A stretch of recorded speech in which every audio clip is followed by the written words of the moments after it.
Mavingira.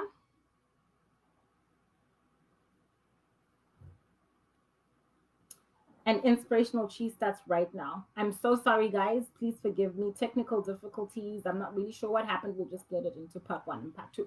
An entrepreneur always finds a solution. An entrepreneur always finds a solution to a problem. Okay, Saka, I'm so sorry we got disconnected. I'm gonna give you guys a minute to get back. We got disconnected, but we're gonna move forward. Okay. Saka, I apologize profusely for that. All of a sudden, it just told me that that the network was not able to continue. Saka, it's okay. Things happen in life. You just bounce right back. Saka, we'll just call this part two. Thank you for joining me. Cheza Mavangira, Inspirational Cheese. That's right now. Saka, in this climate, you need to get out of bandwagon thinking, because bandwagon thinking will be detrimental to the success of anything that you set your eyes on, that you set your mind on. Because once your mentality is polluted, you're not able to interface with the opportunity in the same way. Saka, if my mentality had been Kuti, nobody can do anything in this climate, I would have dropped everything to do with my real estate business. I would have dropped everything to do with what your mom didn't tell you. I would have dropped school. I would have sat on my hands. I didn't do that. I understood, okay, there's a global pause button. Great. Okay. It is what it is. Hi, welcome. Thank you for joining me again. I really appreciate it. There's a global pause button, but what can I do in the interim? One of the things that I've been viciously doing is promoting my book virtually. Welcome, Esther. Head bowed. Because I realized, Kuti, I don't need to promote my book in physicality.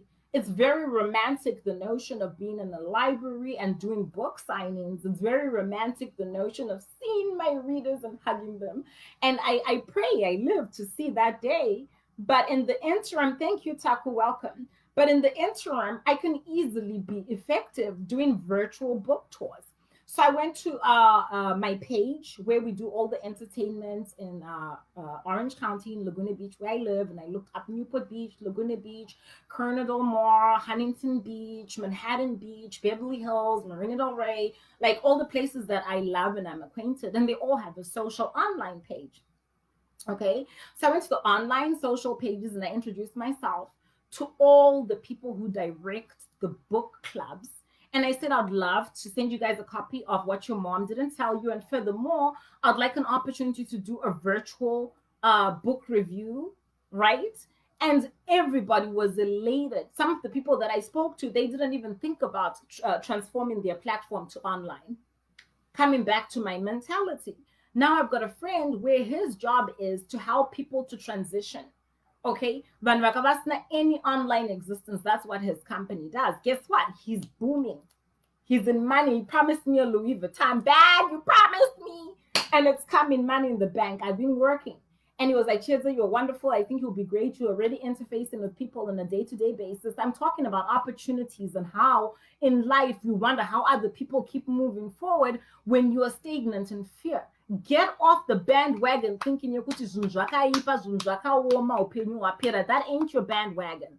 That ain't your bandwagon. Get off and let the people who think that the world is finished, there's no more opportunities, everything is going to shit, let them go to hell. Get off that bandwagon of thinking. So here I'm talking to my friend. Why? Because I'm always on social media. I'm always doing my thing. I'm always doing my thing. I'm always doing my thing. He was like, Cheza, I love it. You already have a pre-existing platform. I do this. What do? You can say I build online stores. I help people be able to interface with like Zoom app and all the other apps that now people have to go onto for business, for seminars, for virtual consultation, for book tours. Okay, Saka, he helps set them up. Saka, all of a sudden, I had a list of people that I wanted to interface with as an author. And I wanted them to invite the people from their group, from their book groups, their physical book groups, to find a social media platform to join and to do virtual book review and book club, which is so much fun right now because it's keeping people entertained. So many people reading, so many more people falling in love with reading than before because, you know, the pace has slowed down. Saka, this environment, the same environment that everybody else is crying about, is wonderful for me as a writer because I've got a captive audience. Second, for the people who are like, we don't have an online social media platform, we don't have a way to interact with you on Zoom app or any other app that you guys might use out there, how do we become informed? And then I put my friend who's got the business where he does that, and I interfaced him with those people. Enough, I'm getting paid commission. Okay, I'm getting paid commission to help set up a platform where I'm coming once again as a paid speaker to sell and promote my own book. So I have been busy. I haven't been sitting around. I haven't been complaining. Actually, the people who know me will know I'm less available now. Because all of a sudden, I got off the bandwagon thinking of negativity, and I said, listen, this is what it is. There's only two kinds of people who are going to come out of this situation. Those who are going to come out on top of the shit pile, and those who are going to come out at the bottom. Those who are going to be defeated in mentality, and those who are going to see this as an opportunity to do what entrepreneurs, to create solutions to problems. I've always told you, being an entrepreneur, being a business person, making money is the ability to create solutions to problems. So why would you not celebrate a problem of global magnitude? A problem of global magnitude means that you have an opportunity of global magnitude to create solutions. And that means, Kuti, you will be in money. It's lucrative. Saka, I'm just giving you a few examples of ways that people are still moving forward. Saka, I didn't sit around and say my life is over, I've attended my library, the climate is dismal, I'm taking my book and I might as well just throw it in the trash. We're a cursed generation, through generation yemunyama, and you know, it was Mugabe first, now it's the coronavirus, it's going to be something else. Can you see what I mean? When are you going to get off that bandwagon? When are you going to get off that bandwagon, boo? Because ain't nobody going to help you off the bandwagon unless it's inspirational. But I know who went on that bandwagon. They will see you going in that direction crying, and they'll just fold their arms and keep doing what they do. Saka, you need to get off the bandwagon to nowhere. The problem with that bandwagon is it has no mercy. One day it's going to be you're too young, bandwagon to nowhere. The next day you're too old, bandwagon to nowhere. Another day, you're a single mom, bandwagon to nowhere. Another day, you are not pretty enough, you are fat, bandwagon to nowhere.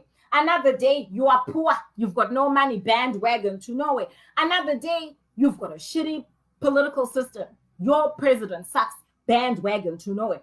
Another day, you've got HIV, bandwagon to nowhere. Another day, you're an alcoholic, ex-drug addict, bandwagon to nowhere. Another day, can you see what I mean? You're an orphan, you were raped as a little girl, bandwagon to nowhere. Another day, your husband left you, nobody loves you, bandwagon to nowhere. When are you going to stop getting on the bandwagon to nowhere? Because that bandwagon has no mercy. It will find you something. Tickets, first class bandwagon to nowhere, pandemic, global proportions and magnitude. What are you going to do? You can't bury your head in the sand.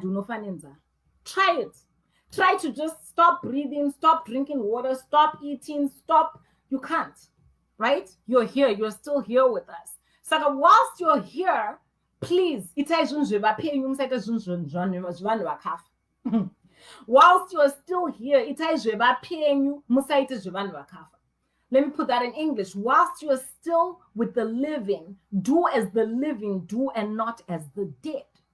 You can't act and have the mentality of death, demise, decay, negativity. You won't go far. Now I'm going to bring you back to my friend B when she said, Chiaza, is anybody doing anything in this environment? Yes, sweetheart. A lot of people are doing a lot of things in this environment. First, you need to look at yourself in the mirror and say, who are you and how is this impacting you personally?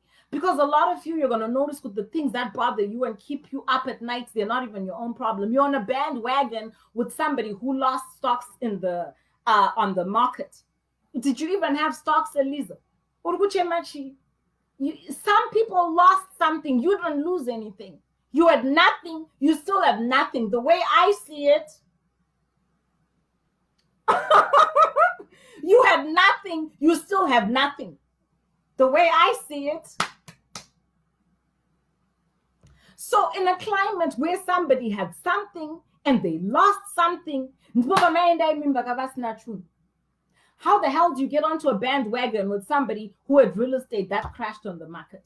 How the hell do you get onto a bandwagon with somebody who had stocks and shares on the market and you don't even know what that is? How the hell do you get onto a bandwagon crying with somebody who was a doctor who had to close their practice? You need to stop getting on the bandwagon to know with the wrong folks. This is something that I taught my sister recently. And I love that I shared this with her. Because she used to have this horrible habit of just hungo hakira. And she would just come in with these sweeping generalizations. Here, Donald Trump, this, here, the government, that. I had to sit her down. Listen, little girl. Trump. Has he personally affected your life? Trump being president is eating into me physically, financially, emotionally, spiritually. She said no. I say thank you. Get off the bandwagon of people who hate a political leader, a social media influencer, a magazine, a kind of food for reasons that they know that are not shared by you. You can get onto a bandwagon with people that have allergy. You're just on a bandwagon. You've got no allergies. But you never stop to say, why am I on this bandwagon? So I had to teach my sister to learn to think for herself. Don't just get onto a bandwagon. Since you left Zimbabwe when you came to the United States of America, would you say, could your lifestyle has gone up or down? It's gone up. Okay. So if your lifestyle has gone up, has he affected? You see what I mean? All of a sudden, first we were butting heads. Hey, I can believe what I want. Baby, you can believe anything. You can believe in Santa Claus. You can believe in fairies with fairy dust.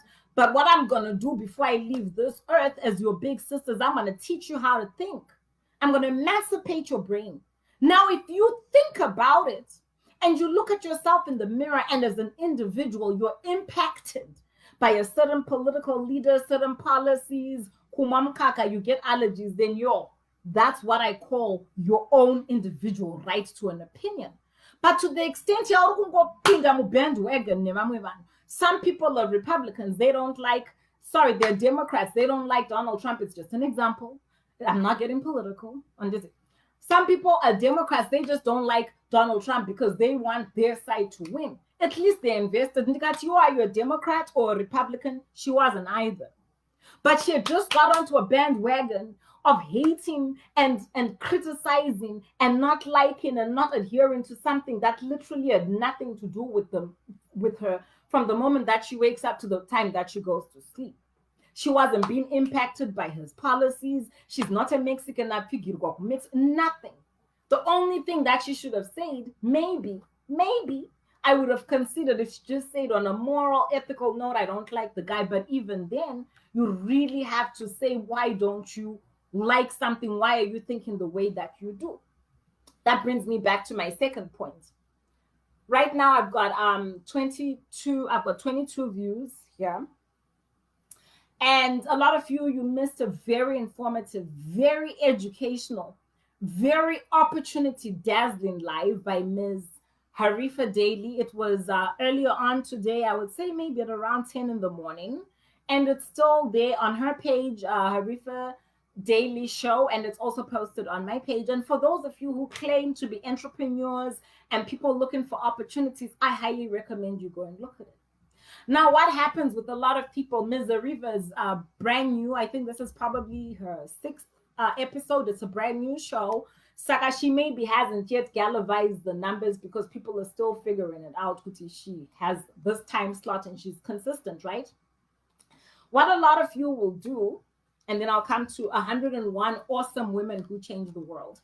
My best friend got me this book. What a lot of you do in this life, and I'll use this live as the paramount example. You'll go onto a live, you'll get in there, and then you'll look at the numbers and you'll be like, Munevan 17 shit. And then you'll get out of this live and you'll run to another live. You'll find 2 people there. You'll get out of that live. You'll run to another live. You'll see 4,000 people and you'll sit your ass in that virtual lounge And it doesn't matter whether Munarukupondwa, Jinyazi, Manka, it doesn't matter. It doesn't matter. You've got a herd mentality. You'll pack yourself there for what's the remainder of your day. I've already done 3-4 business things, transactions. It's 2 p.m. my time. And then I'm going to do my schoolwork, homework, and finish with editing my book tonight. It's like I've had a full productive day. I woke up at 5 in the morning. So what a lot of you will do is you'll spend the remainder of your day packed wherever the numbers are burning, irrespective of who you are, what you're doing, and why you're there. Now, when I started my live, I noticed Kuti Zimba Life was hosting something at 4,000 views. That's fine. If I wasn't busy, if I don't have a mission statement to educate, to empower, to emancipate Black money brands, hashtag, I wouldn't be on this platform doing this. There's 4,000 people over there. Let me just go and park myself there. But because I'm a self-thinker, I've got a strong mind. I'm not a bandwagon thinker. That's okay. Maybe there's 4,000 broke people who don't have a real estate business. They don't have a book. They don't have a platform called Inspirational Chi. They don't have a platform called Black Money Brands. They didn't just interact with an opportunity a few minutes ago that I'm going to replay for you on my platform because you missed it. Because and you ran away. You ran away from an opportunity because and then you ran somewhere where when you leave that live, you've used your data, you've watched somebody else getting props, building their brand, performing. Maybe you're relaxing, that's fair and fine. But why are you really there? Are you really there because you've checked off your to-do list? Your house is clean, my house is clean, laundry check, puppies bathed and walked. You see what I mean? Gym check, homework check, business calls check, real estate check, book editing check. Then I say, okay, what do I just enjoy doing? And whether there's 3 people there or 2, I'm going to go, or 7,000, I'm going to go to where it resonates with my spirit. Because this is where I want to kick it and just waste my time. A lot of you don't have that mentality. You keep thinking because where there's 4,000 people, you're going to find opportunities. That's not exactly how it works. The early bird catches the worm. And usually success is the ability by very few to go against the grain. That 1 in a million quote, you know that song, I'm 1 in a million, by what's her name? Aaliyah? That's exactly what success is. It's the ability to go against the grain. Now, I'm not going to talk and say I'm giving myself high blood pressure. I'm going to read something from a book that my girlfriend got me. And when I got this book, I said one thing to her, quote, it says 101 awesome women who changed the world. No, they forgot me. It should be 102 awesome women who changed the world. So every time when I wake up in the morning, first thing in the morning, I read one of these 101 awesome women who changed the world. So I'm just going to read one of them for you today. Her name was Rita Levi Montalcini. She was a neurobiologist and she lived in the 1900s. It's like a 1909 to 2012. Now I want you to see the way that this sentence starts. Although, the moment that you say although, you mean despite, in spite of. Although means kuti nange, the weight of the equation, there's going to be a different outcome. That's the meaning of the word although. So anytime that a sentence starts with although, you're about to be dazzled. You're about to be pulled out of your comfort zone. You're about to be introduced to a wow, an aha moment. Although is the word that sets you up for the intellectual, emotional, spiritual premise. Kuti, you're about to go against the grain. Although means kuti, although it means kuti nange equation yakarerukira, even though it seems against the odds, boom. Although her father thought that a woman's duty was to be a wife and mother, Rita had her own ideas. Determined to be a doctor, she graduated from the medical school in Turin, Italy in 1936.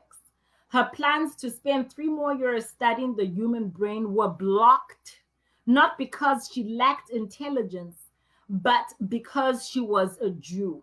Saka, this is the era yana in Germany, Adolf Hitler. Saka, already I hope you're starting to see something there. Here's this girl that, although her father thought could the only thing that a woman was born to do was to get married, be a wife, and have kids. Like a lot of you, you're under that bondage, that illusion. You are just here to lighten your skin and to shake your ass until some man sees you. And when that man sees you, that's your end all. I can't all wait. Now I'm just in a wife, being a wife, kind of being a mom, kind of falling in love and being in a wonderful marriage union. That's not what I'm talking about. I'm talking about those of you who have set that up as an internal barrier for why you can't do anything else in life.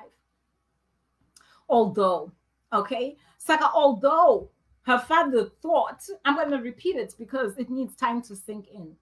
Although her father thought a woman's duty was to be a wife and a mother, Rita had ideas of her own. She was determined to be a doctor. The first obstacle was a real big one. It was called Adolf Hitler. Adolf Hitler, that's a really big one. And for me, I think when you guys read my next book, it's on the Amazon shelf for summer. My big one was Robert Mugabe in my mental mind. Yeah. Now when I look back, it's ridiculous. I did meet the guy in passing, like I told you, as a flower girl, but the man had no impact on my life in the manner that I gave it to him. Yes, he impacted the political life of my of my geographic location, but the moment that I moved from Zimbabwe, he no longer impacted my geographic location. He was just an intellectual recollection.